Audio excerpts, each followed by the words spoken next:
All right, what's up, everybody? This is your boy Black Magus, and we're back. We're back with the Sharpshootin podcast. Me, Pete, and Flying Modem are in the house. Everybody say what's up, Pete. Go ahead and say hi to the What's up? people. What's up, everybody? And Kenzel, say what's up to the people. What's going on, y'all? How's everybody doing out here? All right, sorry for the break, but things happen. But we've still been keeping up with what's been going on since Suplex City, which was the greatest thing in the world. Right? Love that. I love that. If you haven't seen the video, too, you guys got to see.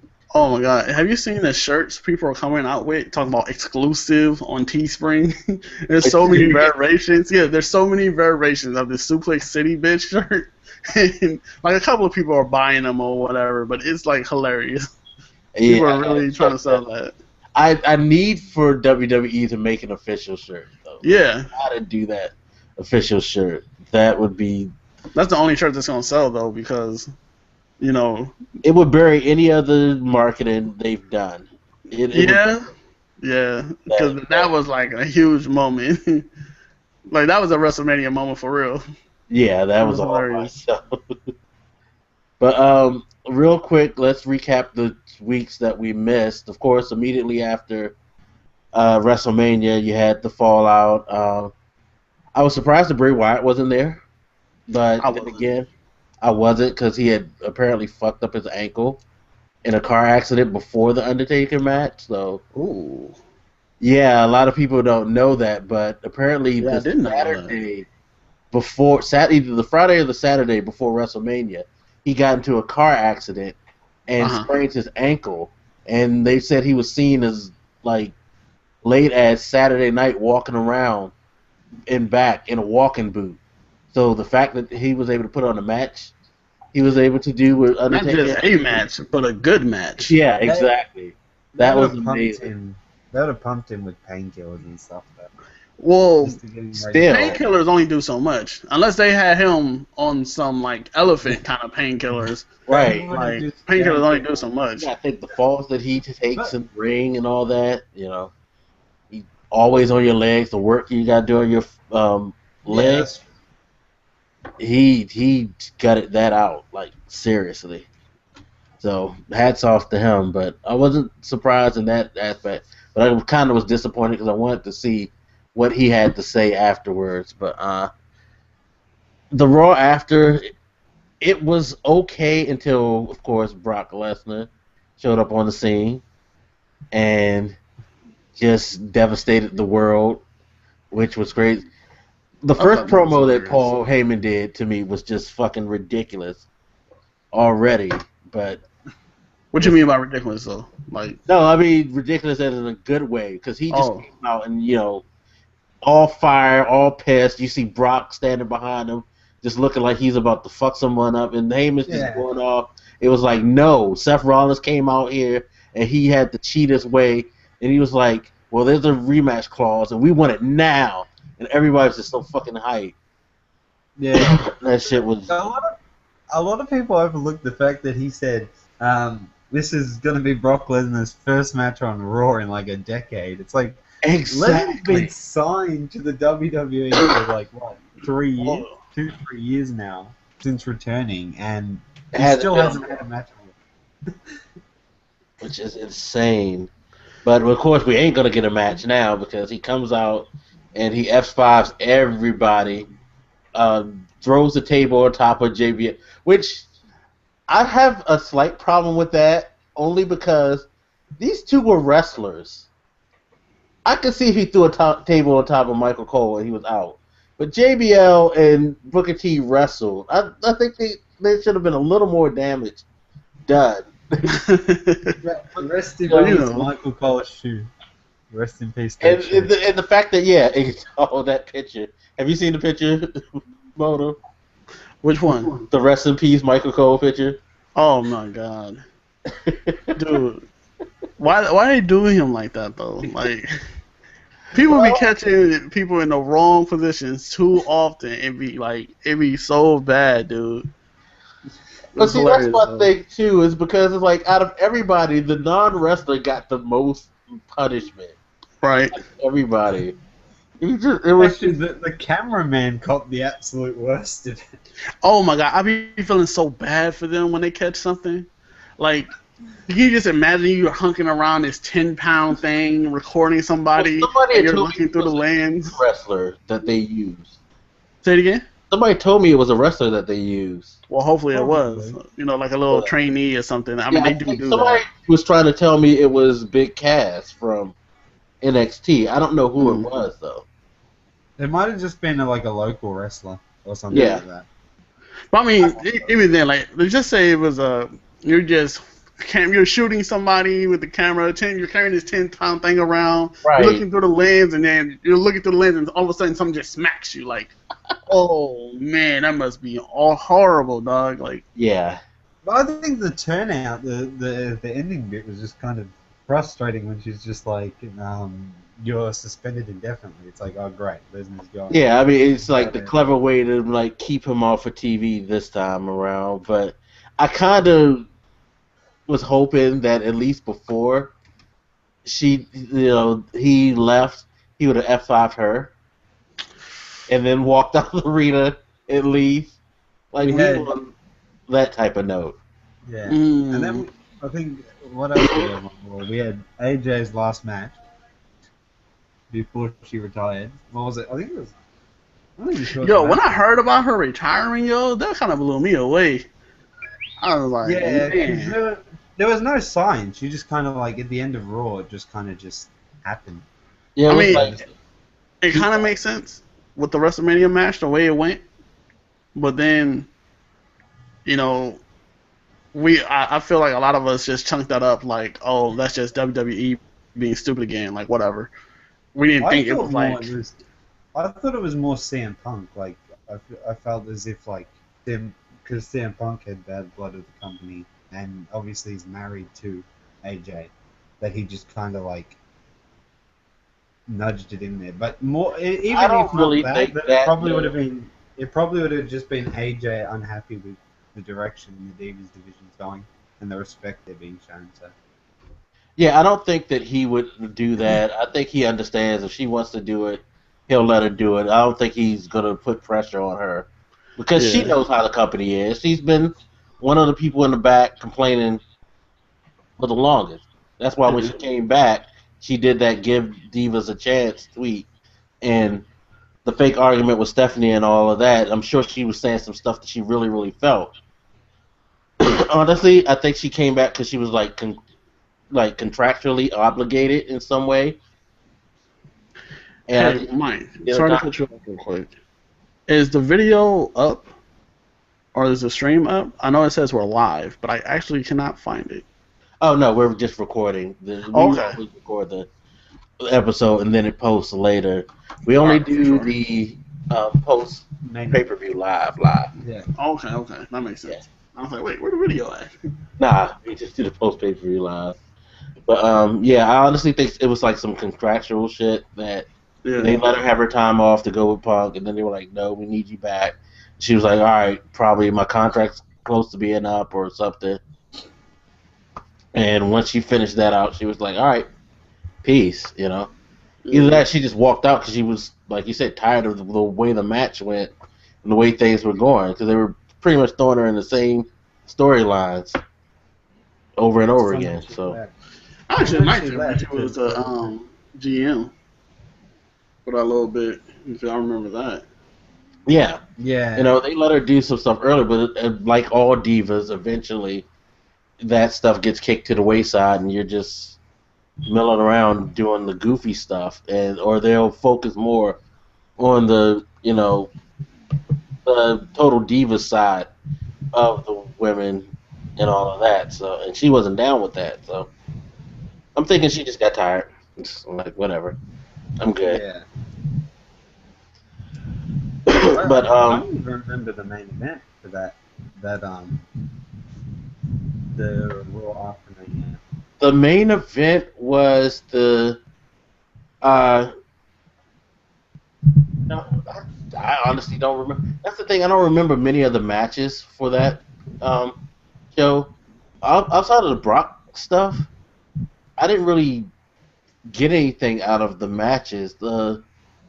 biggest thing I can remember outside of Brock was what? Well, how did y'all feel about my boy Sheamus coming back? Yeah, I think that was it. Sheamus comeback. And attacking Dolph Ziggler and Daniel Bryan. I'm cool with the comeback. I'm glad that he came back as a heel. I just don't like the look. I just remember. The look is hideous, by the way. He's got the mohawk going. The look is exactly what it needs to be. I just remembered, that was right. I had Dolph Ziggler versus Daniel Bryan, and then you had Cena issue the first open challenge for his United States Championship. Which is dope. It's so dope that he's doing that. Hopefully he does it continuously. Dean Ambrose was first, right? Oh yeah, that was it. That was the Raw after WrestleMania. He versed Dean Ambrose. Dean Ambrose looked like he was about to cry when he lost that match. Let's talk about who's gonna lose. Who's John Cena gonna lose the belt to, though? Yeah. Actually, we're gonna get to that in a minute because I think that has something to do with this show. Okay. That came up, but that was that episode, and then the following episode, I don't even think we should talk about because I thought last week's episode was pretty trashy. Yeah, I didn't pay too much attention to it. Because I knew exactly where it was going once Kane did his thing. Right. Just quickly with the also the Raw after WrestleMania. Let's not forget that's when Neville debuted. Oh yeah, that's when my boy Neville came in, and that took me by surprise. That caught me off guard. Well, it also caught me by surprise too that they let the Lucha Dragons debut that show too, and the crowd were all into them, especially Kalisto. I mean, people I think are over Sin Cara, but Kalisto. What happened to Sin Cara? I don't know. He's kind of lazy. I mean, didn't they have two different people playing as him or something like that? It was a different person, and then I guess to spoil quote unquote the kayfabe or whatever, but Sin Cara is currently Hunico. So what was I going to say? The main event for the Raw after WrestleMania, I found it, was that, oh god, no wonder we didn't remember it. It was the one where it was Seth Rollins, Big Show, and Kane versus Randy Orton, and he had to find two partners. Oh yeah. It was Ryback, and then everyone knew it was going to be Roman Reigns last time. That was a hit. No wonder we didn't remember it. We're not even going to talk about it. We're not even talk about WrestleMania last week. Oh, WrestleMania Raw last week. I think we can move to this week. This week's not any better either. Jesus. Well, I will say this about last week. I knew they were going to put Randy Orton in the championship match for Extreme Rules. As soon as Kane announced that whole triple threat match, I was like, okay, Randy Orton's going to get it. That's cool. Also, I can't back to him though? Huh? You think they're going to give it back to him? Nah, he's not getting the belt. I don't think Randy Orton's getting the belt. I think it's too soon. Rollins needs to hold it for a while. Rollins isn't losing. I don't think that he's losing it anytime soon. But I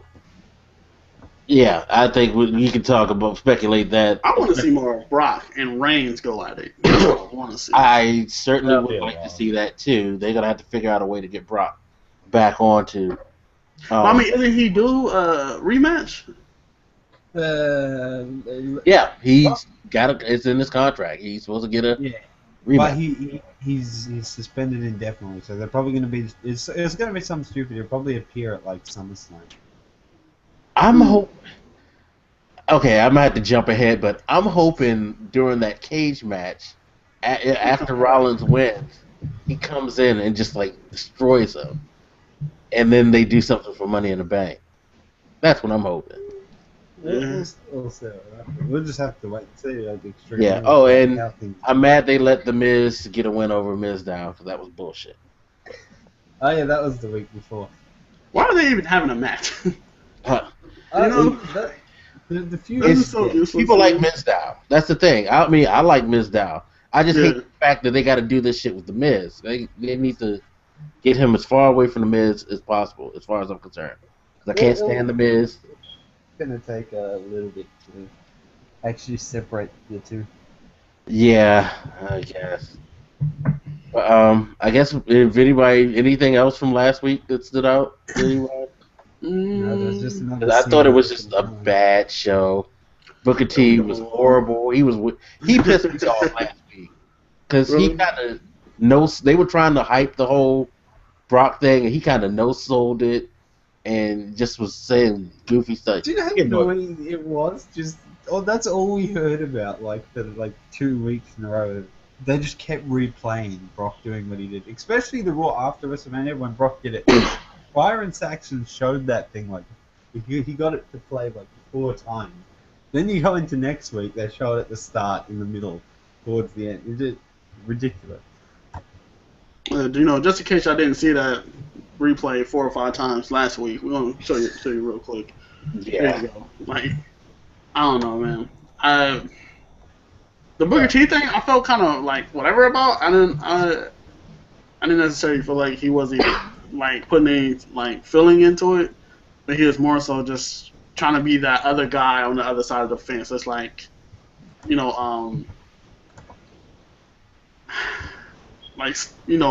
it off, oh, it's not a big deal, whatever. Yeah, I guess. He did better this week, though. I will say that. Yeah, because he's not bad on commentary. I don't know. I just don't see that being purposeful, Especially when it's your job. It's terrible people. He's shocking. But no, I think we're safe to move into, 2 days ago Raw was. Yeah. Let's talk about this. The first complaint I'm going to have, and I said this when we were talking just before we started, how come the UK get a Raw live and Australia don't get anything? Why do we get this shitty house shows? No wonder no one here. We get 15,000 to a Raw house show. They got 17,000 to a live Raw. We would get a bigger audience if we actually had a live Raw. That's a good point right there. It must be something with money or some kind of rulings or something. I don't know. I could have sworn they go to Australia. Don't they go to Australia? Yeah, they come, but they don't give us a live Raw. They just basically anything that happens within the show, the house show they show us, does not mean anything. Someone could drop the belt, and we're seeing a new World Heavyweight Champion or something, and then on Raw, but it didn't mean anything. It did nothing. It was just for our entertainment. Wow, so just for the hell of it, they could be John Cena and Randy Orton versus Seth Rollins triple threat match. John Cena new title, 16-time champion. Right, he can have, and it doesn't count. But it won't count. That's fucked up. We could literally see, for example, Seth Rollins cashes in his Money in the Bank, wins the belt, and then on Raw he's still holding the briefcase around him. So basically, it's like nothing ever happened. Yo, in Australia, it never happened. You guys get fantasy. Yeah, right. Might well be playing WWE 2K15 at that point. When I went not last year. I went. I usually go just because when it comes, it's once a year sort of thing. But I went. I can't remember what year it was, but it was Brodus Clay versus Jack Swagger, and Brodus Clay was dancing, and it's just uncomfortable because you try they're wrestling, but they're having breaks in between. We get the shit end of the stick when it comes to the WWE. It's Brodus Clay. They'll be arguing. You mean timeouts during a match, and then they just be chilling? No, they just start bumping music. No, it's Jack Swagger would keep rolling out of the ring, and then Brodus Clay would be dancing. Oh wow! Wow, that is horrible. In the middle of matches. That is fucking horrible. Well, the only thing I could think, which would still be kind of a bullshit reason, is the time zone thing. Because it would have to be live at 8 p.m. Eastern here. That's what? It's 8 p.m. My time, Pete. What time is it there? Right now, what time is it? Where you are? Well, it's 11:38 a.m. So 8 p.m. your time would be 10 a.m. our time. Right. So if it's 11:30 a.m. right now there. It's 9:30 p.m. the previous day here, so maybe they're... Actually, no, that is no excuse, because then it'll be 10 a.m. for them to record. And I'm sure people would get up at 10 a.m. and go to a Raw. Hell yeah. So no, that's no excuse. I was thinking like it would be like 2 a.m. I think it's because in London right now, it'd be 10 a.m. It'd be 1 a.m. in London. Yeah, it's actually worse to do it in London because they're 6 hours ahead of me. So when they started recording that last night, yeah, it was 2 a.m. London time. So there's no excuse they can't do it in other places like Australia. All right, we're gonna have to hashtag Raw in Australia. Man, it's gonna have, but let's actually start tearing apart Raw. And I think this is how many weeks has John Cena? Because I know that I looked up the SmackDown results for this week, and Cena opened SmackDown and he opened Raw. How many times has Cena been opening Raw lately? This would be the second in a row, I think, because I think he opened the last one. Yeah, because Brock Lesnar did the first Raw after WrestleMania. He got two more. terrible crowd reaction. They booed the hell out of it. I find it hilarious how even in England they do the John Cena sucks law. That's what he's turned into Kurt Angle. Yeah, with Kurt Angle. He's the new Kurt Angle now. Oh, y'all remember when Kurt Angle addressed the crowd because of that? Like he was coming out to his music, right? And he was, like they were sticking to "You suck," whatever, and then he got mad, grabbed the mic. He was like, "I don't suck, isn't that?" So we're gonna stop the music. I'm gonna go back in. We're gonna do this over and do it right. Oh my god, it was hilarious, Joe. He really did that. He really went back in and started the music over.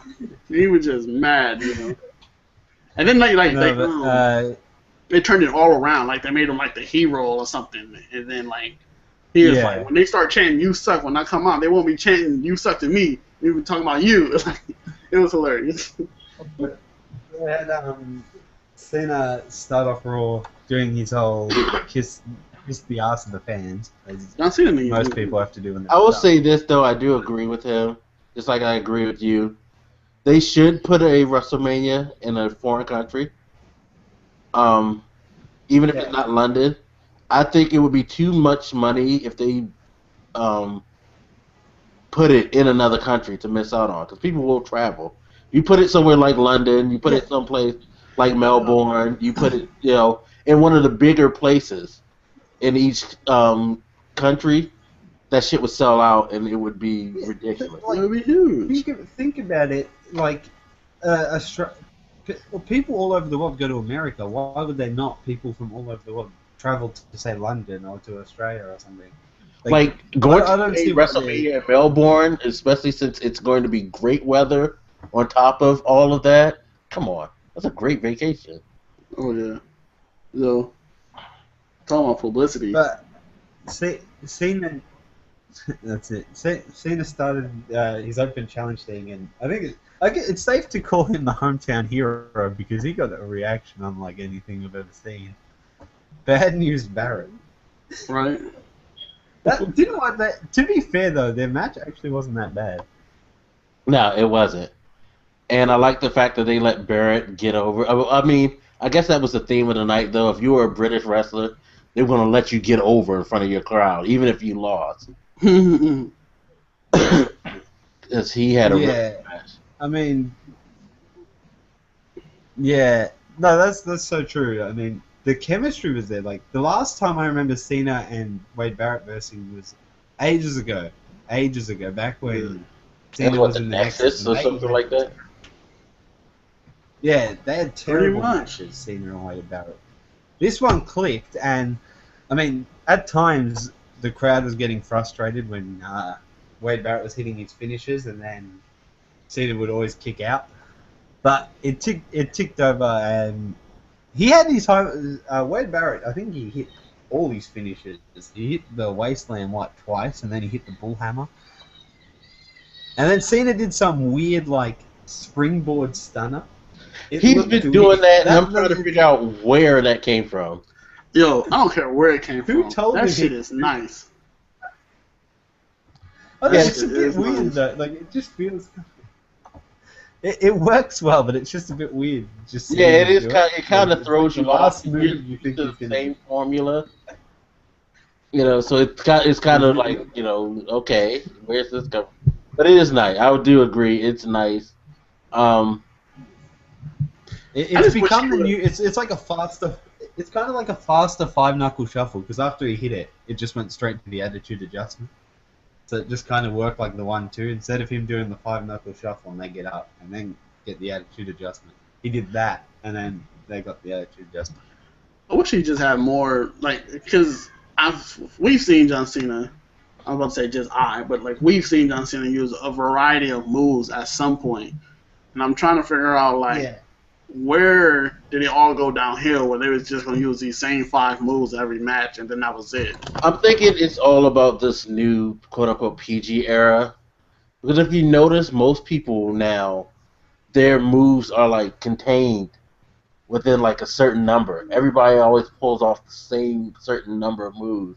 You don't never really see a lot of spontaneity like you used to back in the day. Yeah. But you had John Cena defeat Bad News Barrett. He retained the US title, which, let's be real, these open challenges do not mean anything at all, because Cena's not going to drop it. It's just Cena, trying to make the United States Championship a bit more prestigious, I guess. Yeah, and I like that. I like that a lot. I like it. I like it more so because with John Cena being champion, it keeps the hardcore critics about him always being in the main title shot. It keeps them at bay. But also, he's been defending it every night. And we have not had not one match where he wasn't defending it. I just want to say, when Cena does drop that title to whoever it is, whoever wins it has to, basically worship it. Has to... when he pins John Cena for that belt, he has to grab the belt and because it make it that much more. It's you fought so hard and you beat John Cena. Yeah. Which the name. You know what? Everything. It should be the new guy from NXT to beat John Cena. Oh, Neville. And when he wins it, they should redesign it. Put it in the British flag. Oh God. It would be funny as hell, right? I mean, same colors. Just gotta turn them a different way. That's all. Yeah. But I mean, it should be something like that, kind of in reminiscence of when John Cena got his first United States Championship, and then he redesigned it. It should be something like that. That was the start of oh, this is the future kind of thing. Yeah. Yeah, but see, I think there's now a rule where you can't customize belts anymore. Really? I think Vince... I heard something about Vince doesn't want people... or at least not customizing the world title. That's why Seth Rollins just put his plates on there. I don't think he wants customized belts anymore. Everyone... That's what the future is for that belt. You just get your custom plates on the side. Every superstar has their own custom plates. Literally every superstar has their own custom plates. And when they win... They take the title to the back, and they screw off whoever was the champion's custom plates. Take them out, put yours in. And that's kind of like your name. That's kind of like your name on the belt. No, I want the custom belts back. I love CM Punk's belt. Come on. Man, I forgot what it looked like. I gotta look this up. Yeah, I'm gonna have to look it up. And then of course Austin's Smoking Skull belt was. Yeah, that's everybody's all-time favorite belt. Yeah. If you don't know what that belt looks like, you need to go look it up. That's if not the coolest belt, up there with the top 3. Yeah. Let's talk post-match, after Cena pinned Bad News Barrett. Lana came out, and you knew it was kind of fishy when she came out on her own, and she was just constantly looking back, trying to find Rusev. And then Rusev attacked Cena with the steel chain, and basically said the match at Extreme Rules is going to be a Russian chain match. And I think I overheard them talking on commentary that the last Russian chain match was in the 1970s. Yeah, when she said Russian chain match, I was I like, don't even know what that is. what is that? I've never seen a Russian chain match in my life. You know, it's kind of like when they be coming out with these new wrestlers that are like from foreign lands. Like it's a proven, like remember when Kali first came, it's a Punjabi prison match. Like what the fuck?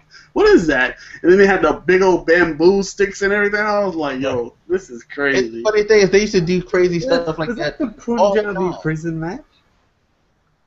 I don't think so. Prison match? It was called the Punjabi prison match. And it was like a cage match, but it had like 2 layers of bamboo. It was matter of fact, it was like a hell in a cell cage and then the steel cage, basically.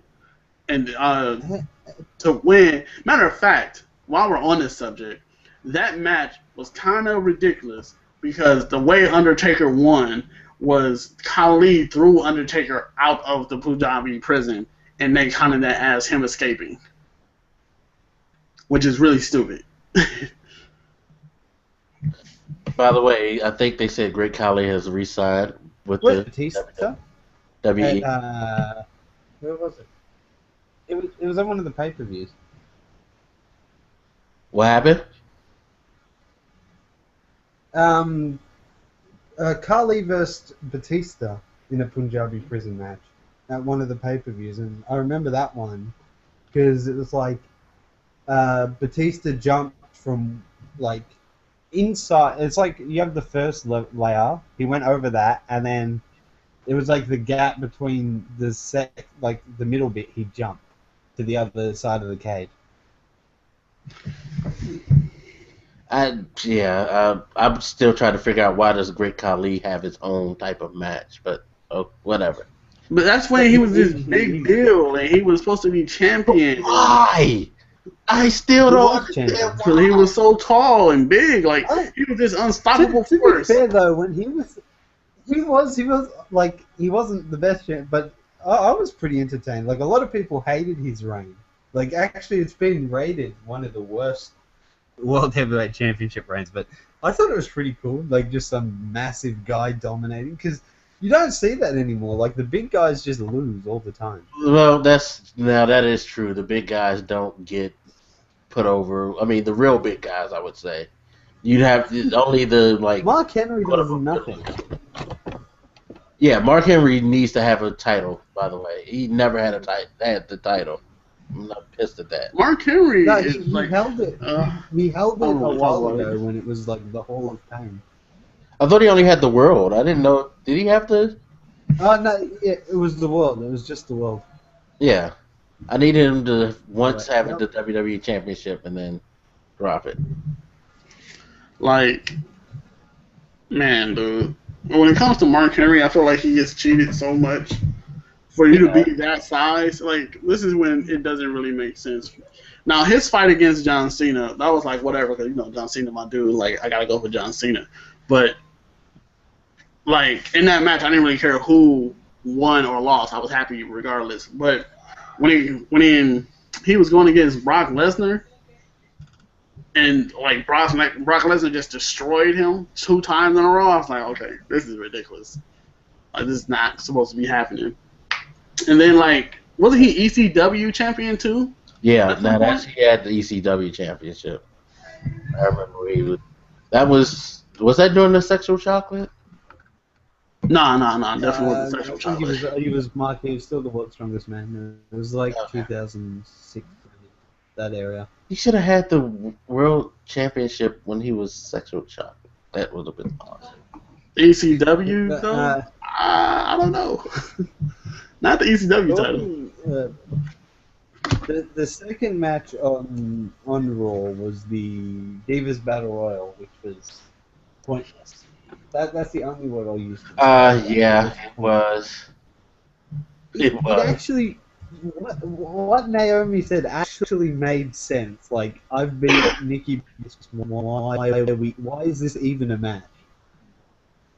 Like, it actually. Did she actually say that, or did I miss that? Of course. No, she said that in the There was like an interview, like. Oh, okay. with Byron Saxton later in Raw. But it was just absolutely retarded. And of course, Paige was going to win in the one of the UK superstars had to win, and Wade Barrett already lost, so Paige won in the most retarded way. She did like a kick, and Naomi like awkwardly fell out of the ring. And then what was it after the match? Let me ask you after the match, really Paige. quick. Yeah. Aren't you supposed, when you're in a battle royal, I thought the rule was you had to go over the top rope to lose. I think with divas, they can go however they want. That's dumb. Yeah. That's inconsistent. Talking about WWE's inconsistencies. Like, I can't remember a time I really cared about divas, but it's gotten worse and worse progressively over the years with their divas matches. I will say post-match, okay, so Paige cuts her promo about how she worked so hard. She was working for, 5 pounds or whatever. I didn't really care for that. That was kind of annoying. But then when Naomi, attacked the crap out of Paige, I thought that was beast. Like, although it's stupid, I don't see why Naomi needed a heel turn. Because now, if she's pushing for the title, it kind of makes no sense. Because she'll be a heel, and Nikki's already a heel. So that just... But I've heard, after, of course, she was brutally throwing Paige into those barricades, by the way. Now they're done... Apparently, I was reading earlier that they're going with the gimmick that Paige has suffered internal injuries, so she might not be able to compete at Extreme Rules because she's filming a movie with The Miz. So that's a way they're going to take her out. So Naomi's more than likely going to get her spot at Extreme Rules to face Nikki, which means it's going to be a heel versus a heel. Yeah. But at least it leads after that. If I honestly think no matter who Nikki faces at Extreme Rules, she's going to drop the belt. But if Naomi wins, at least it her versus Paige is a match. It has a decent. Know. But they're gonna put Naomi as a heel, and then it doesn't. She doesn't need to be a heel. That's the thing. They didn't have to have her attack her. They could have had. I would have had Nikki attack her. That would have made more sense. Have Nikki put her out. It would have, but at least Naomi doing it it was that was the only thing. It was just very unexpected. They caught. I'll say I'm happy to say that WWE right then they caught me off guard. Though it was incredibly stupid and unnecessary to have Naomi do a heel turn. I feel like it was cool at the same time because it got me a little bit more interested in the storyline. Well, not the main title storyline, but at least the Paige versus Naomi storyline. I guess. I mean, but what type of storyline is there going to be? Because I feel like even if Naomi wins, as soon as Paige comes back from her movie, first match she faces Naomi, she's getting that belt. That would suck. That would really. And I feel like that's exactly what they're going to do. They're not going to. We've always argued for a while that Naomi deserves leadership, in ring. At least this kind of pushes her, even if it's a stupid gimmick or what other matches we need to see. We need Nikki to drop the belt. We need Naomi to get the belt, and then them to just create interesting storylines as opposed to just having the Bellas on top and every day the Mean Girls versus climbing the fellow. Yeah. You need heel divas, and the only heel divas right now is the Bellas, really. I mean, Paige is meant to be a face. Naomi was a face. Oh, Cameron's a heel, but Cameron's hideous. They don't use her. So. I don't even know what Natalia is. Natalia comes out one week and she's acting like a heel, and then I think before this match, at the Battle Royal, she was signing autographs like a babyface. Yeah, the divas are all over the place. I don't get it. I don't. Let's move on because this is making my head hurt talking about the stupidity of the divas. Yeah, all right. So moving I want to say before we move on. at least Naomi is finally getting some shine in some kind of respect, because she deserved it a long time ago and didn't get it, and now she is. So I can deal with that. Yeah. At least she's getting She something. said that in the she said that in the interview with Byron Saxon later on Raw. She said that she's sick of she doesn't understand like why there was a battle royal. Then she said stuff like AJ got like me and AJ were on the same season of NXT, and then it's like she got up, she got some titles, and now people consider her a legend. While I didn't even get a title shot. She's made fair points. Very fair point. I mean, I don't feel like she's taking any shots at AJ when she says these things, but her points are kind of shrouded in the, you know, the real. Her gimmick is.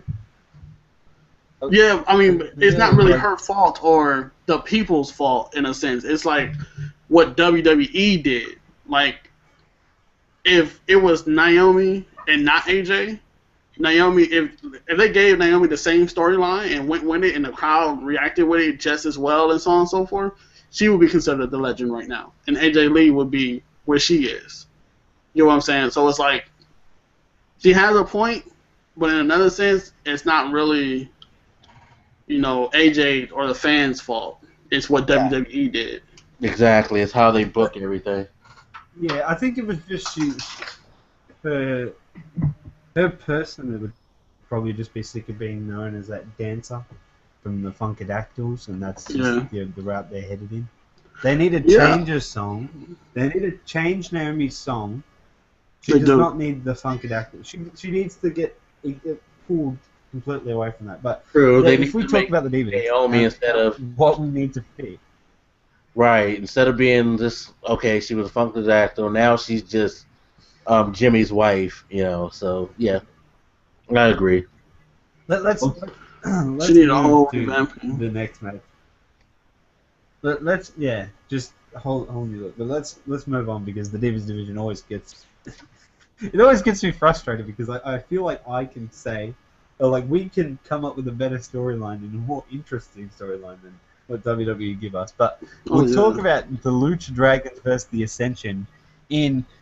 First, I just want to say this match went for a total of 2 minutes and 30 seconds. Pretty fast. The Ascension were what? We go back 2 months. 2 months ago, undefeated, looking like the next big tag team. Now they've just been, in 2 minutes 30, they lost another match, and the Lucha Dragons have won again. So they've become, it's like they swap roles. It's like they had an NXT tag team guy. No, since lost to the Prime, they got beat up by the New Age Outlaws. Primetime player? And no, since they got beat up by the New Age Outlaws before that pay-per-view, after they beat the New Age Outlaws, their run has been going downhill, because once they got the fast lane, that's when they started to just bury them. I can't remember the last time they've won a match. Yeah, no, once Darren Young pulled that pin, did the roll up and beat the Ascension in the most stupid way, they've just gone. But at least with the Lucha Dragons, both are good tag teams. Lucha Dragons exciting. It's adding, the tag team division is at least getting a little bit more full and a little bit more complete. But like I said, this match was too short for us to pull nearly anything out of that match, besides the fact that the Lucha Dragons have a really cool finisher. But, that end was cool. It is. It's actually very unique, because I can't really think of anything that reminds me they got this from this move or anything like that. Yeah, and Kalisto is way over. He is way over with people. Who would have thought that there'd be a world where Sin Cara was thought as cool again? Man. I mean, I like Sin Cara when he first started, all the little crazy flips and everything he was doing. I'm like, yo, that's actually pretty fly. Why all that stopped, I have no idea. But to talk about Ascension, I never liked Ascension, and I had a huge problem with them beating the New Age Outlaws at the pay-per-view. I believe I said that this wasn't a pay-per-view match at all. Yeah, it probably wasn't. And they got this spot, and it's like they're pushing these people who don't deserve it way too fast. Well, see, this is where I have the issue, though. It's like, all right, you're going to push them, you're building them as these monsters in the tag team division. Okay, cool. I can do that. But what you don't do is now, all of a sudden, after you're putting them over people, all of a sudden now they're becoming jobbers, just like that fast. It shouldn't turn that fast. You know what I mean? Yeah. But Lucha Dragons look like the next in line for those the tag team championship match. So they'll probably end up versing at Extreme Rules. Yeah, that would be a good match. And I just want to talk quickly with the Usos. I don't know what direction they're going to go because it was recently. Well, I read that Jey Uso is going to be out for 6 months with his injury. Like that injury he had at WrestleMania was real. Oh wow! Like when he got taken away, that wasn't part of a gimmick. That was actually like, this man's injured. Oh wow! So I don't know if they put Jimmy on his own and have him go. Well, they'll have to because they'll have no other choice. So where they try and put him in, I mean, he's still pretty over. Like Jimmy still gets he'll still get a good reaction. Maybe they could have him go for one of the Intercontinentals in the United States or something. Have him around there. But yeah, Jey Uso's gone. That's what I wondered.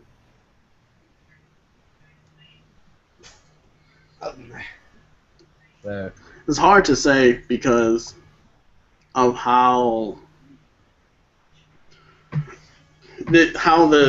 you always see them together, and now it's like, okay, with one out, they can't start a singles career because they were so hot as a tag team.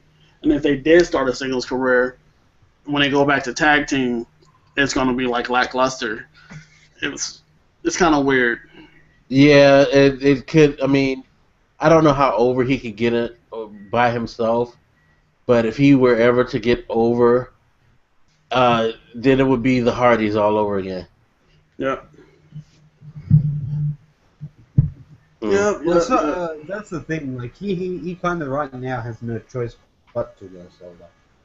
Right. It's gonna be like the most recent brothers, like the most recent twins, Nikki and Brie. They had that little thing where one was like, out of commission, and then they brought them back and they made them feud for whatever reason, and now they're back together because sister love and all that crap. So. It's like I don't want to see him get over. I just want to see them take some time away.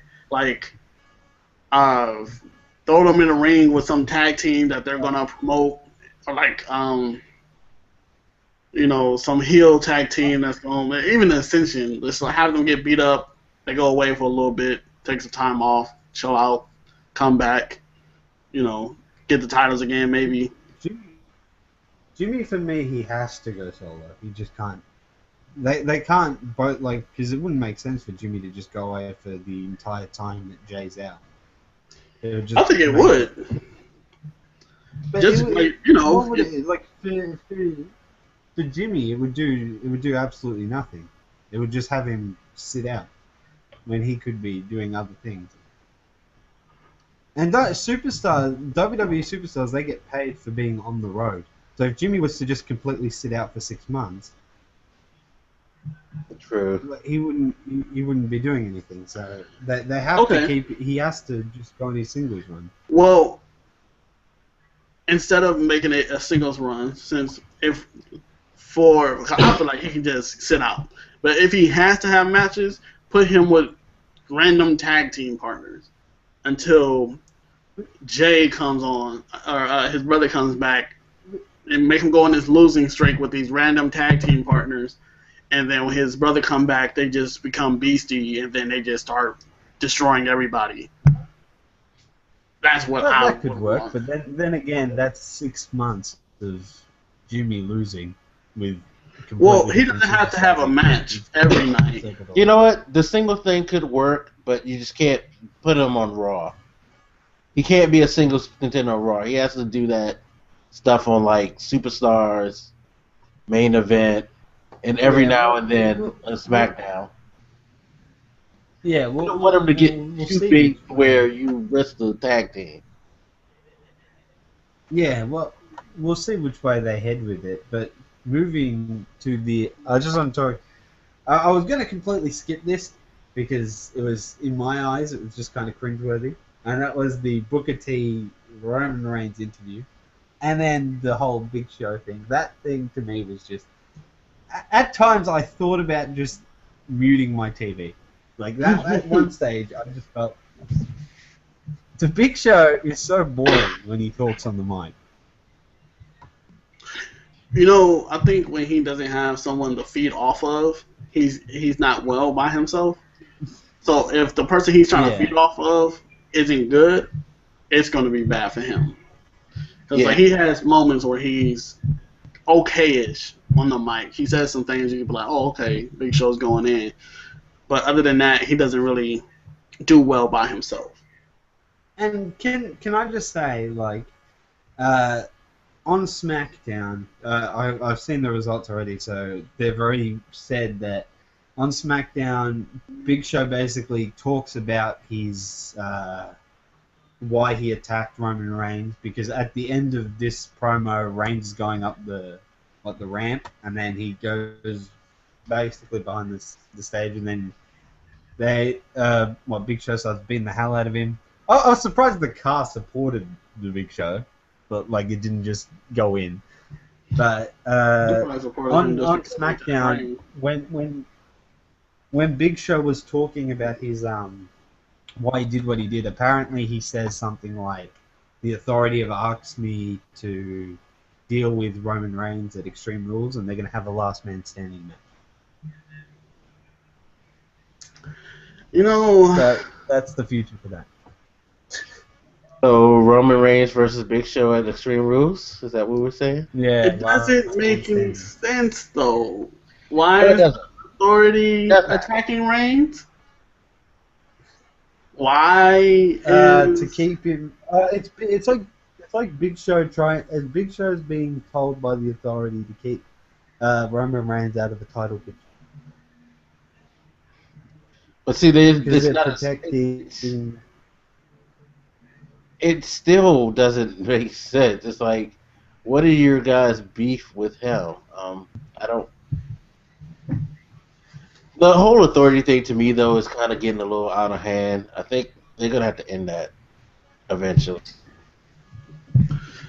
But the biggest thing about the Authority is it's more so how active it is. Like, the Authority, quote unquote, has always been around. It just has a new face. And now they're around all the time. There's no general managers. There's no two shows. Everybody's always on the same show. So every time you see somebody, the Authority is always there. So it's like, But if there was general managers, just like when something was going on Raw and Eric Bischoff was the general manager or whatever, and we just really hated him, all of a sudden you hear Vince music and Vince comes out and everybody's like screaming like, yeah, Vince is going to save us from this damn Eric Bischoff. Like now it's just the Authority, quote unquote, always running things. Yeah, they're always in their face and meddling with everything.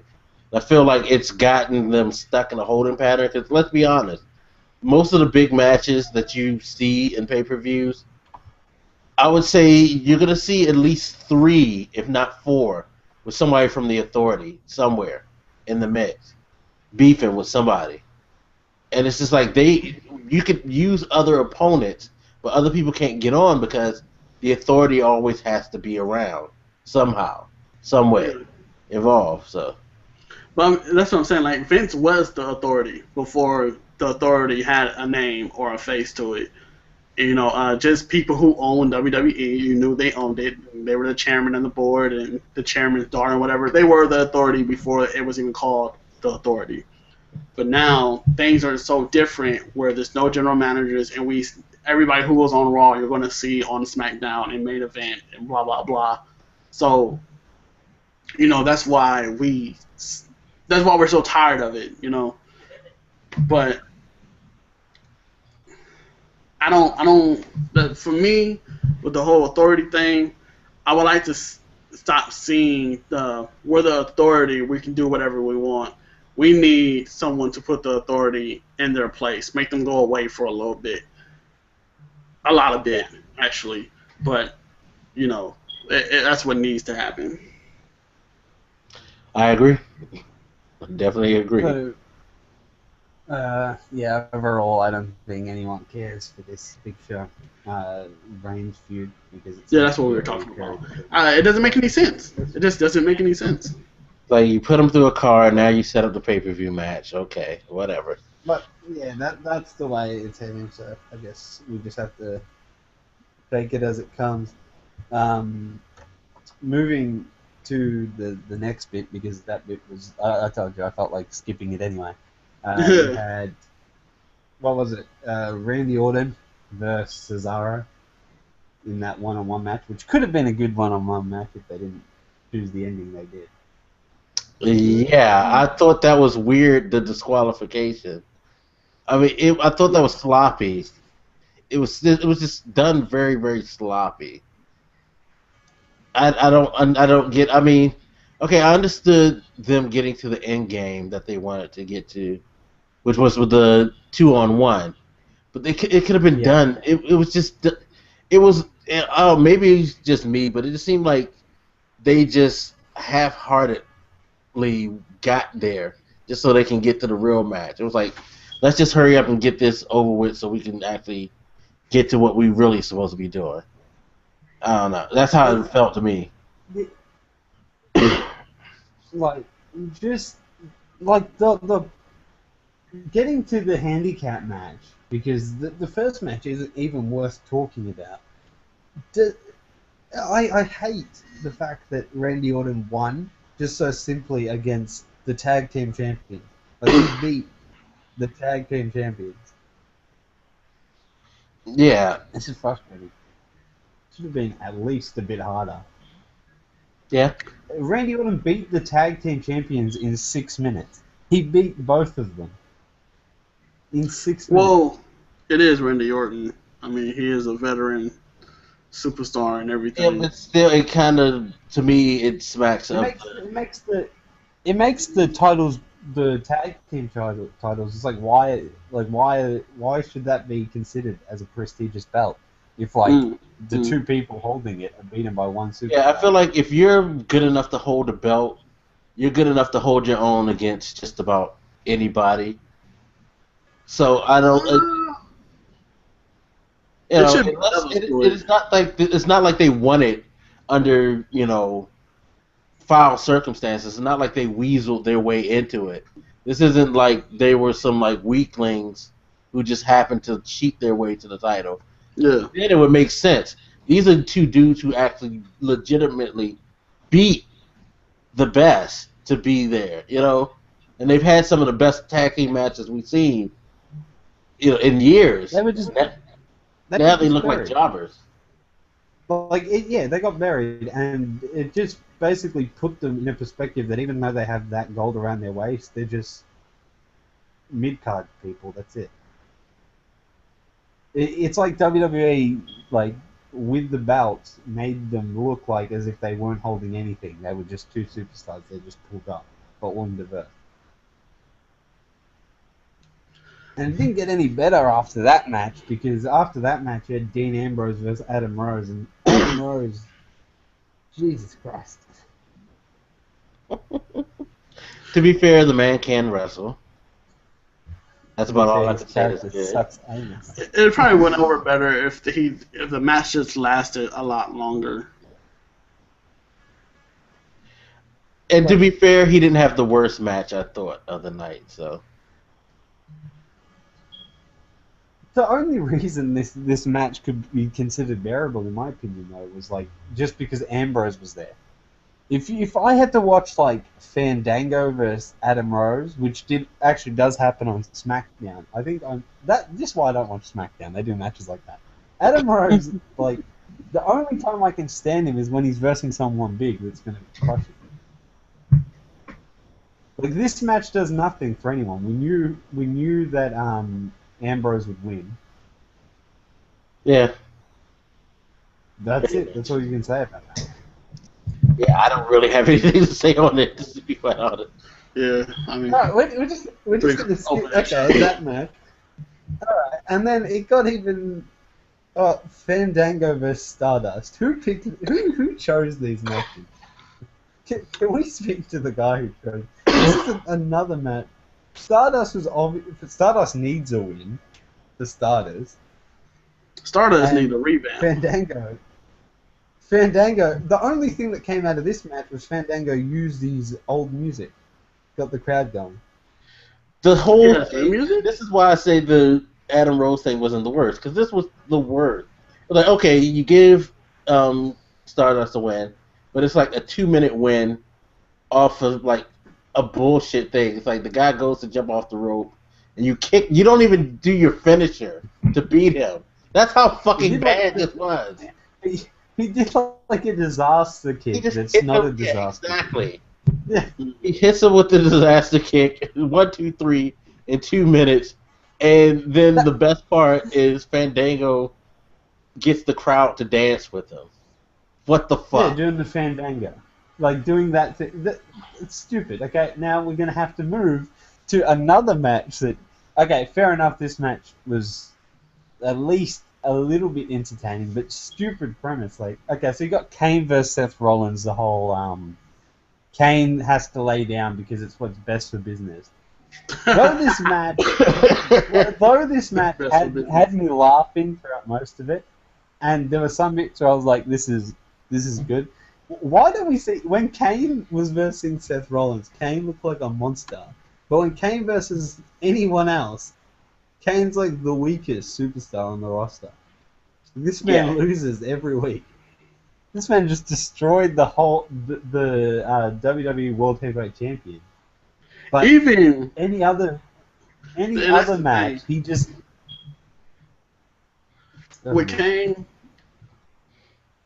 and WWE's inconsistencies, like the Great Khali going on his tear, and then all of a sudden turning him into the guy who goes around kissing people and not doing anything, and you know, who else? Kane being one of this is like one of the biggest and baddest dudes of WWE. Big Show, biggest and baddest. Mark Henry, like they just take these really big, and that's what I don't understand. They're talking about Vince favors big guys and big strong men and whatever, and you know people who should be in power and you know logically would probably smack everybody. They don't push them. When's the last time Big Show, Mark Henry, Great Khali, or Kane had a world title in recent times? Well, to be fair, so last time they had a title. Khali's not even signed anymore. No, I heard they re-signed him. Yeah, that's why I brought him up. I heard that he was gone, and there were talks of him being re-signed him. I think last week they re-signed him, late last week, because they want to use him for the Middle Eastern shows. Fair enough. Well, I don't know if you'll ever see him on Raw and SmackDown. Yeah, you probably won't see him on the big shows, but like when they go to Dubai, India, and all that, I think they want to use him for those certain areas. Which is cool for him. He gets some work. But this is my problem with WWE. When they start using ex-world champions and WWE champions and whatever as fodder, and they're just pushing them over. Like, how do you go from being...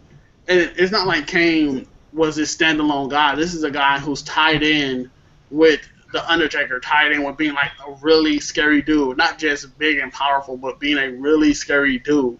Someone the big and powerful don't want to mess with.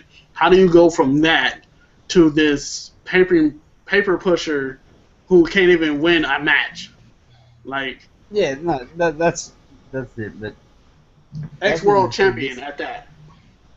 If Kane just shows that side that he showed in this match every week, Kane would be a beast, and we wouldn't want to see Kane with the card. But no, we see the Kane that just like sucks ass, basically. Like, he's gone from the ultimate badass of the mask, the fire, and everything, and now he's just some big pushover. I thought it was an interesting way of doing it though. Like, he chokeslammed Seth Rollins, and then he looked like he was going to do the signal for the tombstone, and then he just like laid on the floor and put Seth Rollins over him. But then again, at the same time, it made Seth Rollins look weak as hell. Seth Rollins just got. I will say that I have that issue sometimes with Seth Rollins. They put him in situations where he just looks like a straight bitch a lot of the time. Just like with the end of the show. Same thing with the end of the show that we're going to talk about. Yeah. But that again, it's another match that didn't last long. Doesn't mean anything. Well, I guess it kind of did because it gave Seth Rollins the chance to choose a stipulation for the match at Extreme Rules. But I guess we will move it to the next segment, which was the Damien Mizdow versus the Miz match. And what was it? They showed the highlight of SmackDown where it was like the Miz on SmackDown, and he was showing off the Marine 4, which is probably going to be another hideous installment of that series. And then Mizdow came out and did what he did. I think he ended up attacking the Miz, and then Summer Rae went with Mizdow. But this match, again, hideous. I don't know why it's still going. And you know what's even worse than this? It was on, last week on Raw, the Miz pinned Mizdow. Then on SmackDown, last week, they had that happened. Then on this Raw, Mizdow pins the Miz. And then on SmackDown this week, the Miz and Damien Sandow have another argument. And now on Raw next week, it's the Miz versus Mizdow in a match where the winner gets to keep the Miz name. If the Miz wins, he's the Miz. And Sandow becomes Damien, he'd have to go back to Sandow. Or if Sandow wins, the Miz just can't use the Miz anymore. What is this storyline? This is absolutely ridiculous. Yep. Go ahead.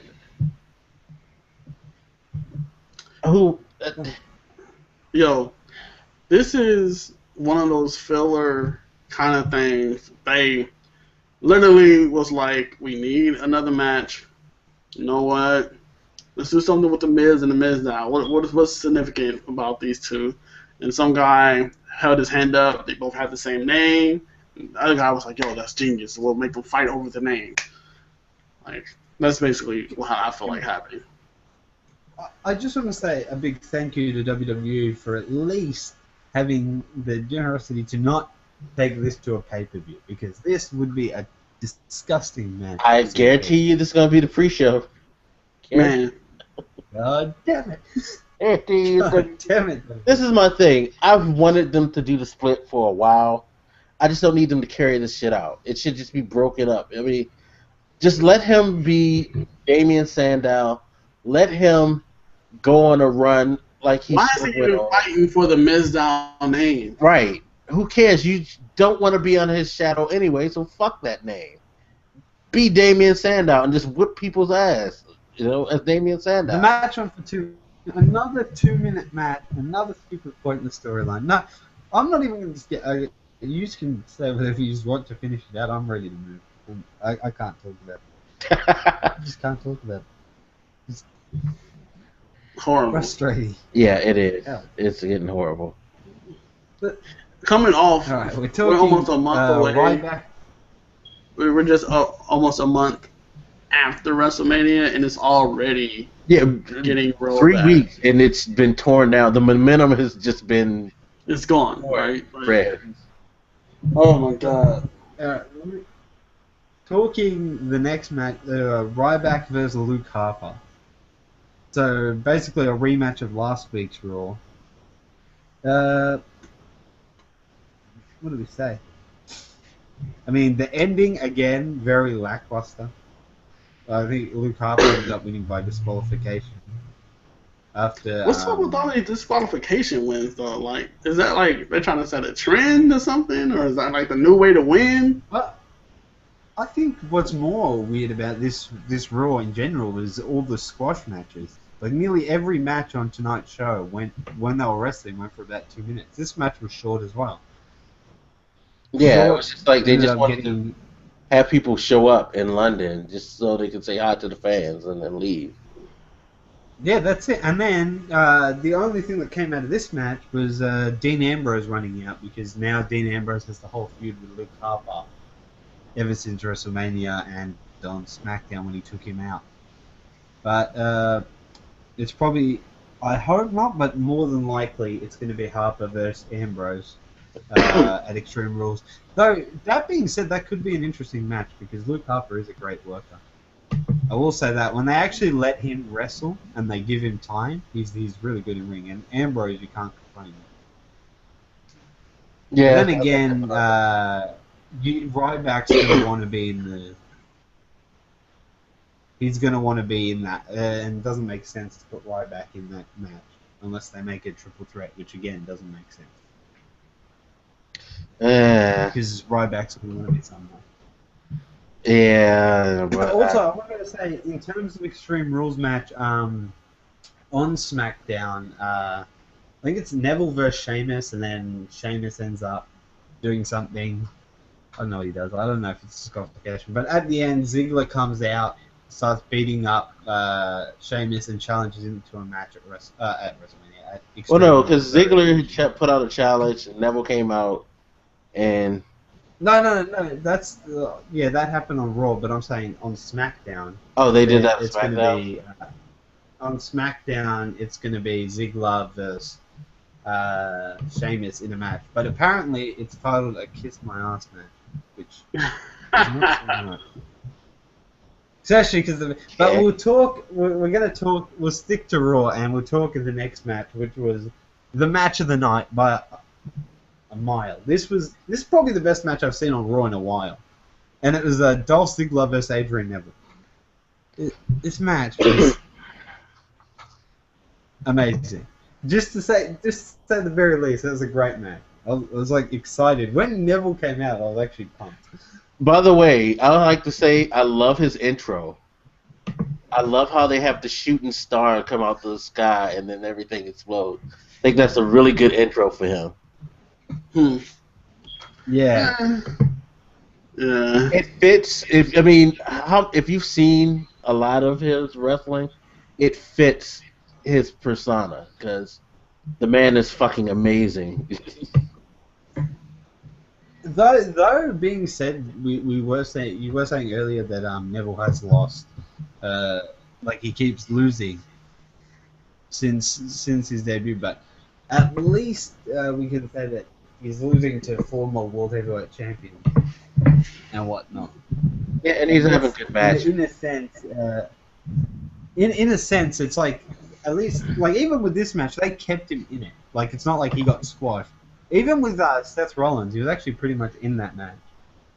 So the future is bright as anything for this kid. Yeah. What I'm just ashamed. Go ahead. What were you gonna say?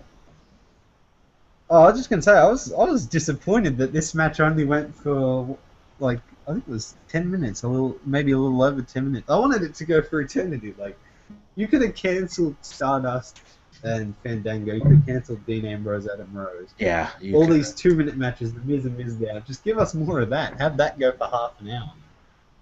Yeah. Make them have an Iron Man match. Iron Man match. Right. I will say this though. Actually one of my favorite matches. Yeah. Iron Man match. I was just glad that they let him do a lot, and I think it was because he was with Dolph Ziggler. That's one of the things I like about Dolph Ziggler. He wants to put on a show. He doesn't want his matches, to be seen as just filler or boring. So he lets the other people do a lot of things. And this was the first time they let Neville do a lot of what he's known for, like the standing moonsault, or like how he had him on the outside and he did the 360 splash on him on the ground and stuff like that. That was good. That was. Who could do like? People were just like, wow, this dude just did a 360 splash from 4 feet up in the air. Who does that? Yeah, as much as I mean, as much as overall he lost to Ziggler, Ziggler at least, like, with the match against Ziggler, it made you feel like that match could have gone either way. Like, it wasn't like Ziggler just dominated the match. Like you said, Ziggler kept Neville in it. Basically, like, Neville did just about everything he had in his arsenal, except for the red arrow when he went for that, Ziggler rolled out of the way. Yeah, and that ended up finishing the match. But that was awesome. Like, just the back and forth. It actually worked so well. And then after the match, I don't know why he had Sheamus attack. I'm trying to figure out who's his beef going to be with. He's just coming out and whipping people's ass just randomly. WWE don't even know. He's got some shaved heads, mohawk. I think he should go against Ryback. Ryback? Yeah, I think he should go against Ryback. See, that's the thing. He hasn't established anything. I mean, that might happen. Yeah, but you know, Ryback with the whole that might happen at the end. They could just have Ryback fighting. Yeah, they might do that. They could have like people. They just have people beating. They have Sheamus beating all these superstars up. Then Ryback comes out. Like how they did with CM Punk when CM Punk was like attacking certain people, and then Ryback just came out. Yeah. And then he had that match with CM Punk, whatever. So Sheamus just keeps attacking people. Ryback comes out to be the hero. They have a feud. They fight.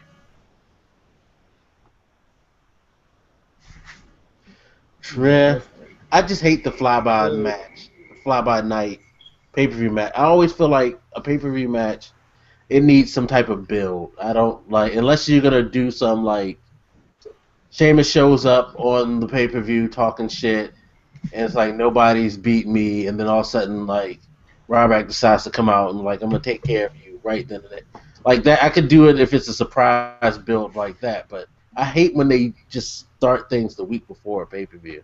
Yeah. To all the people that don't watch Raw and they just kind of look up basically result videos and stuff like that, I really recommend even just going on YouTube and just watching the Neville Ziggler match. That's all you really needed to watch from this week's Raw. The thing that's irritating me about Raw is that you don't even really need to watch it. You can just look up results and you basically put the pieces together yourself. I agree. But we can digress. We can talk the main event of this horrible London show. I apologise to London for getting this. Knowing how luck in Australia get the WWE down here, God help the storyline. Oh man. Jesus. We're gonna get like some retarded storyline that makes no sense. But we'll talk. What was it? It was Seth Rollins, Randy Orton talking about their stipulation for their match at Extreme Rules, which was pretty good. Oh, actually, to be fair, the stipulation that Randy Orton chose, I was happy with the steel cage match to keep the Authority out. I thought that was cool. But the stipulation that Seth Rollins chose was just, though it's smart, like it's technically it's a smart move to take away Randy Orton's finisher, the RKO. I just thought in a match like that, it'd be pretty cool to see Randy do like one massive RKO. Yeah, but what could he do after the last one? I don't know. Seth Rollins tries to jump off the cage.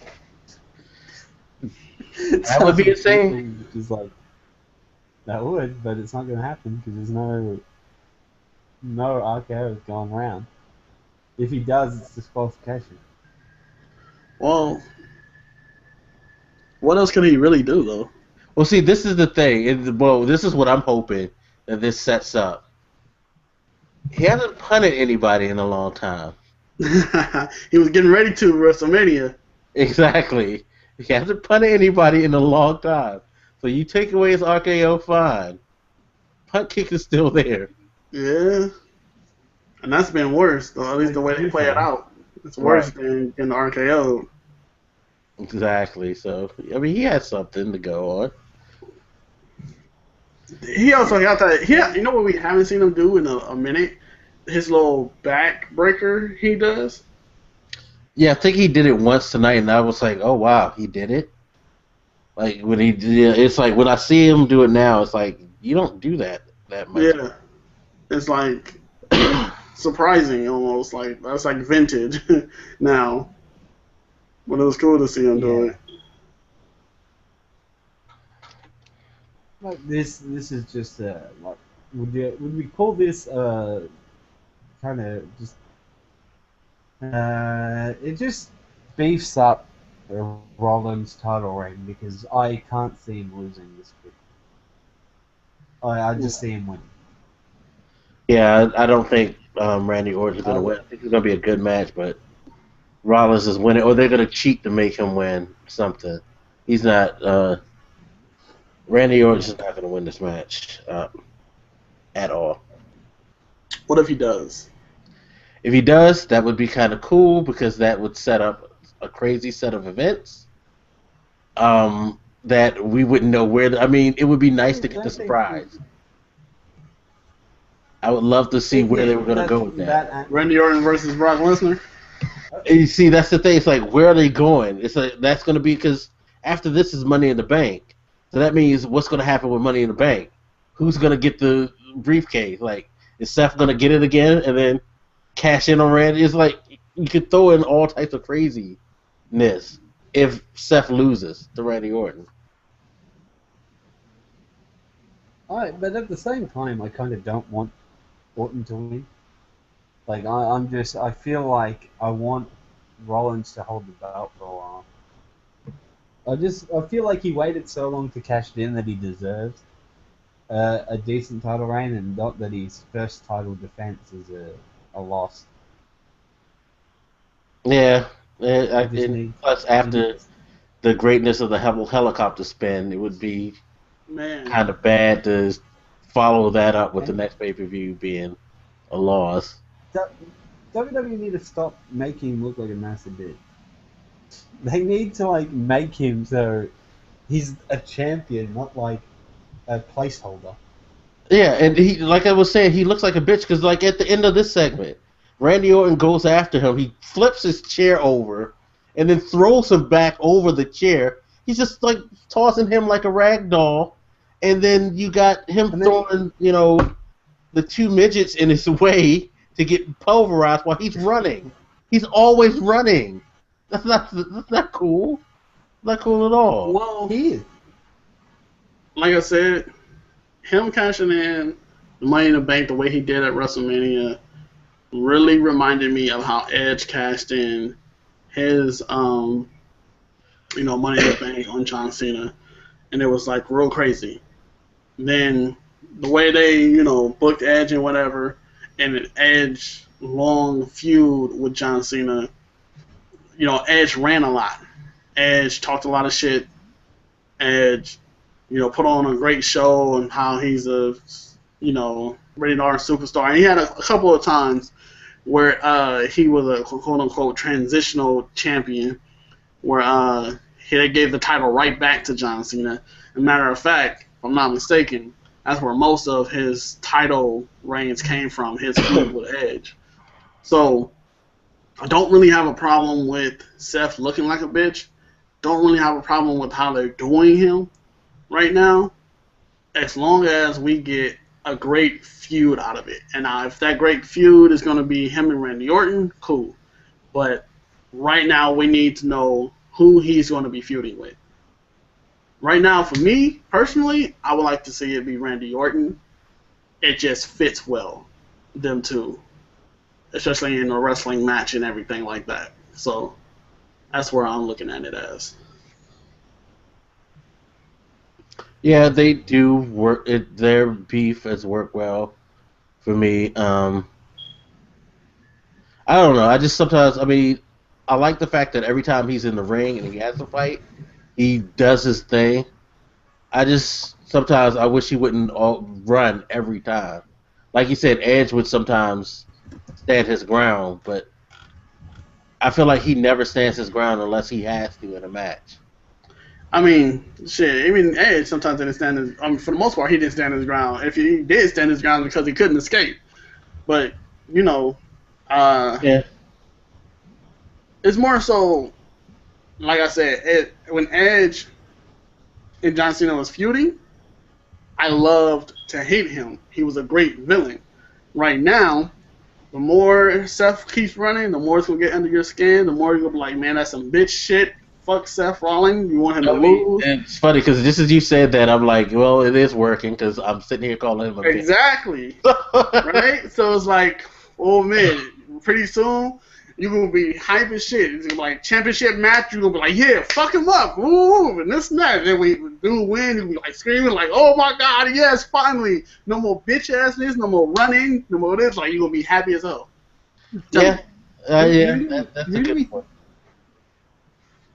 Just because I think I skipped over it. Bray Wyatt's cryptic message. It was. Does anyone know who he's really calling it? That's the thing. It was so brief. It came out of nowhere, and you were like, "Who is he talking about?" I don't think they should have put it in. Why should it be John Cena? Why should it be John Cena? I've heard it'd be Sting. I wouldn't mind him having another go at Cena. A longer beef than they had. Yeah, but building off what Pete said, if it's Sting, that's gonna make me cringe. Wade Barrett, excuse me, I don't want to say Bray Wyatt. Wade Barrett is nowhere near the caliber of superstar to be going against Sting, at all. You mean Bray Wyatt? No, Wade Barrett, because oh wait, did he say? No, we were talking about Bray Wyatt because Bray Wyatt did like real short. Oh, excuse me. I thought you said Wade Barrett. No. Well, Bray Wyatt did another cryptic. He's starting the cryptic messages again. It was just like it makes no sense because where he was just like, yeah, I'm the face of fear and all this. No, but he's been doing it. He done it last week. He's done it this week, and I think he does another one on. No, he doesn't do another one today. Maybe Undertaker coming back. It's weird because he hasn't spoken about the Undertaker. It's like the Undertaker didn't. His match with the Undertaker didn't even happen. Maybe he's like reverting, like WrestleMania didn't happen, like he can't believe it. No, he's talking about another superstar. Yeah, he's just straight up just talking about someone, and I think that's the only problem I have with his promos. They do that because they let him lose to someone, and then all of a sudden he starts up, something else, and it's just like, well, wait, what happened with the Undertaker and everything? Exactly. Where's the closure to this?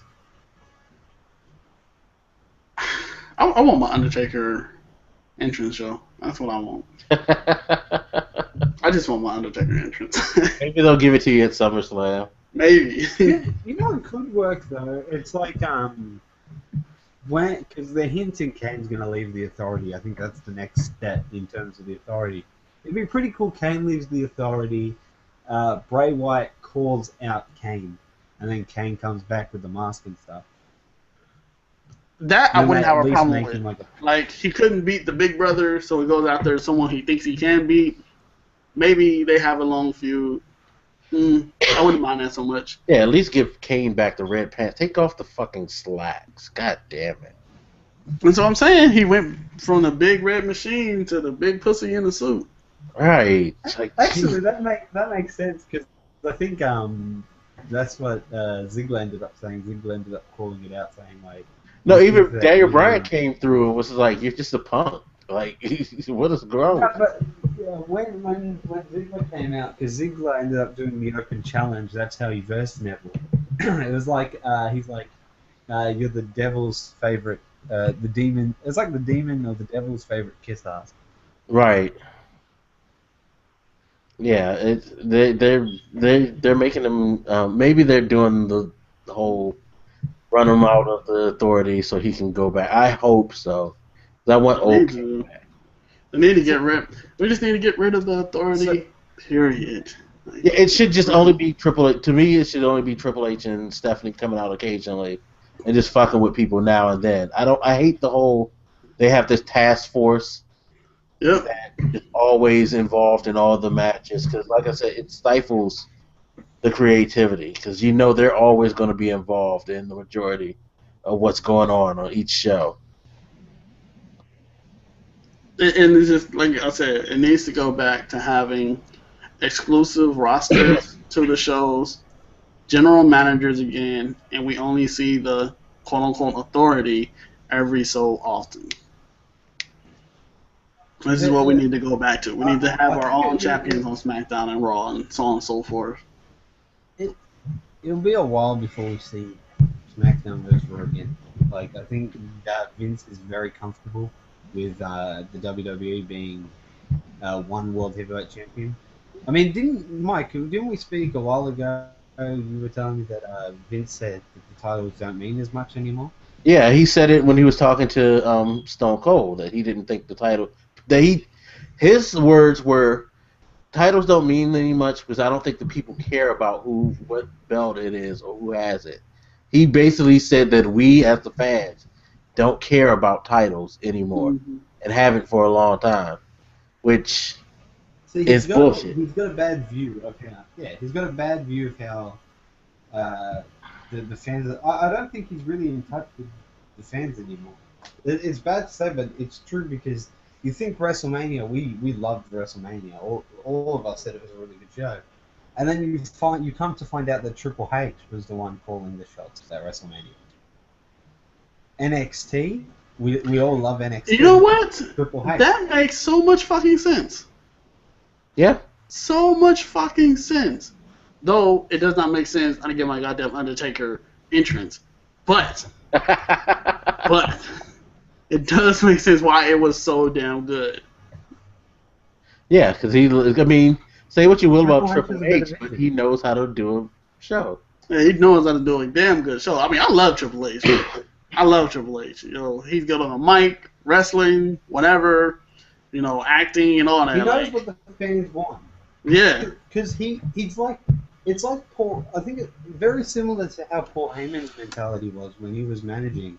It's like, what would he like to see? What he thought was good, he would give. And that's the exact, Triple H is the exact same thing. He knows what wrestling fans like to see because he knows what he likes to see. So he has a vision. Vince really just, right now, Vince had success, like, great success. What he's done with the WWE is incredible, taking out every single other competitor and whatnot, and doing everything he did for the company. But he hasn't progressed with the fans in terms of like what we want. He's kind of, they say they listen and whatnot, but it's really Triple H taking it all on board with what we want now. And Vince kind of is stuck in his ways of how he succeeded previously, where he's not letting the company develop further. Yeah. We need Triple H. We need him to look at NXT. Look at what he's doing with it. When NXT superstars come to Raw, they're getting incredible reactions. Yeah, but they soon get butchered. I mean, like I said, for what happened with Paige and how she used to wrestle and everything, came to Raw. Now she looks like she got daddy problems and she wearing weird shit. Like, right, exactly. Don't even wrestle. It's true, but when you think about it this way. Paige is a two-time Divas champion. The most is Eve Torres. She held it 3 times, the Divas championship. That's the most. I'll say Paige is already pushing past. I'll say become the most successful Divas champion. Vince was right in the aspect that the Divas championship doesn't mean shit, because that shit switches between divas faster than fucking anything. Like, to be fair, Nikki's held this belt, I think, from Survivor Series to now. She's had a decent run.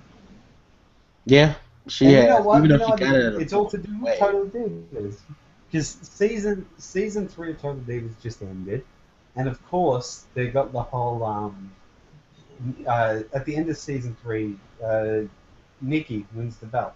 So now on Total Divas, for the whole next season, it's going to be like Nikki talking about what it means to be champion, stuff like that. It's like, I don't know. It's just they need to stop trying to combine.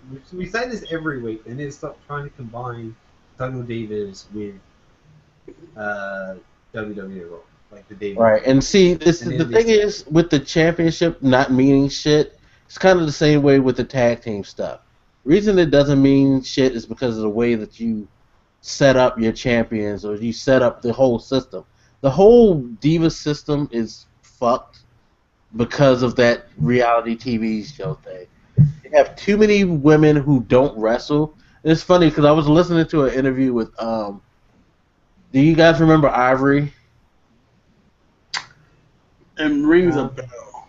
Yeah, she was a diva back in like the early 2000s.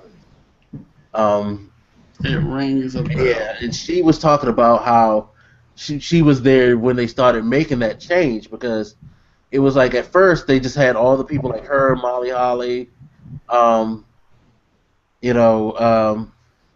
Stratus, all the ones that we loved because they could wrestle. But she was like they just kept hiring these girls who were just pretty and were just there to look good, and it was like she could just see how bad it was getting it, and that's pretty much what we have now. Is we have way too many chicks who are just there because they look good. They can't wrestle. They have no mic skills. They just look good, and that's it. And it's like the few that can wrestle, they don't get as much airtime as the others because WWE. I just want.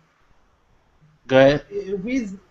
They need to hurry up and push Charlotte, and they need to be up right now. But talking WWE is one that is actually pretty interesting. If you haven't realized for ages, Eva Marie, she's completely gone off the roster. She has been I've been looking at her recently because she's training with the Brian Kendrick, like flat out just training. And it's actually interesting to see, like, in her case, she was on the main show. Obviously, she was extremely terrible and couldn't wrestle.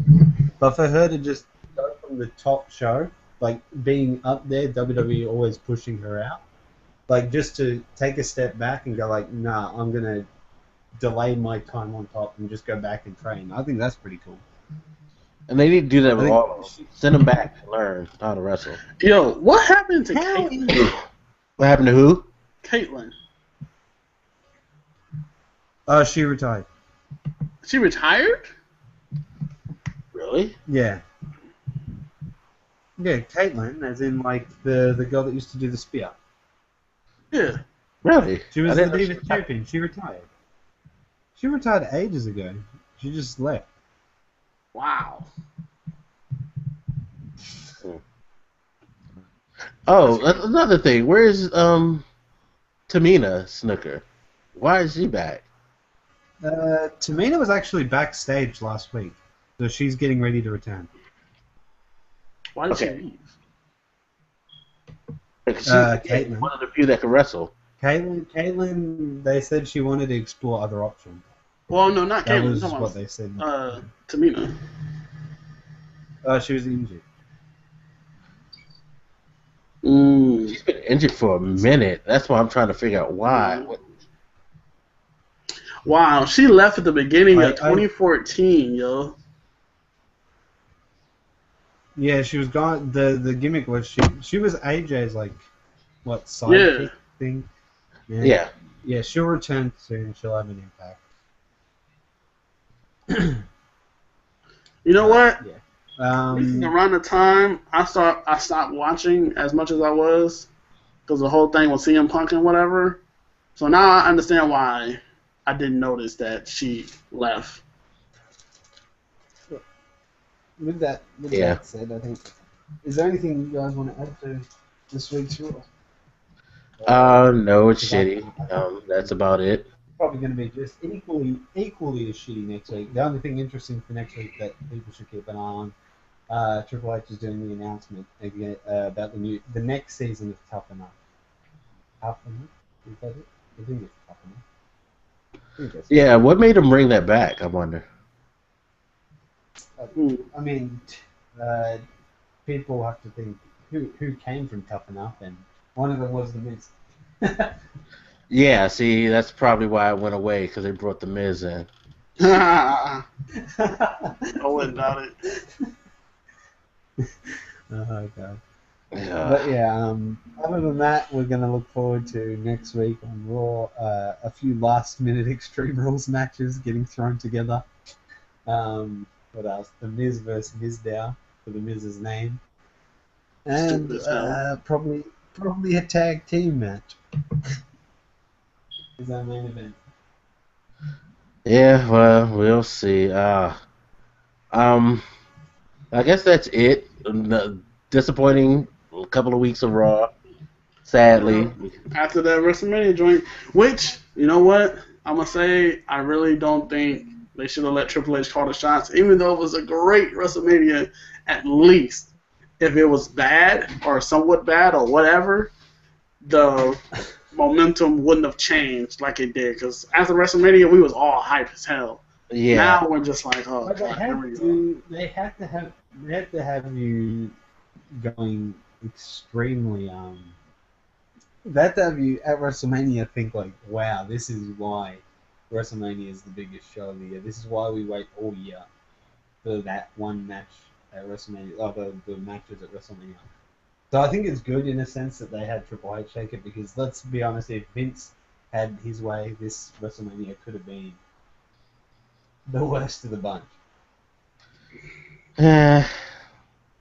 Well, just don't expect much for Extreme Rules is all I gotta say. Or maybe Triple H will call that.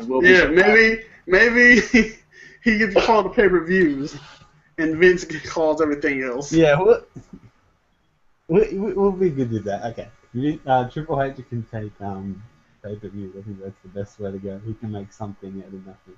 Yeah, I'll buy that. Then I'll just watch once a month for the pay-per-view and ignore everything else. Man, I can do that too. Yeah, I can go with that. That works for me. I like that. I like that a lot. All right, so let's just close this one out really quick. We have an email address now for the podcast. So if you guys have any questions, you can email us at sharpshootinpodcast@gmail.com. I will put the link in the description so you guys can see it. So if you want us to talk about anything or you found some news, please send us the news. We'd appreciate it. And that's all I got. So, Pete, go ahead and say goodbye to people. Good night, guys. Thanks for watching. Glad to be back. We'll be back next week, and we should be good from here on out. No more delays, no more not uploading and whatnot. So, yeah. Take care. All right. And Modem, go ahead and say peace to the people. All right. Thanks for having me, Pete, Mike. Appreciate it. Always good to talk with y'all about some wrestling. Definitely looking forward to ECW. Excuse me, Extreme Rules. I wish ECW was back. I really oh man, I wish CM Punk was back. That's what we need. It's true. It's okay. One of these days. That. But all right, guys. All right, Joe. Thanks a lot, and we hope you guys enjoyed the show, and we'll see you next week. Peace.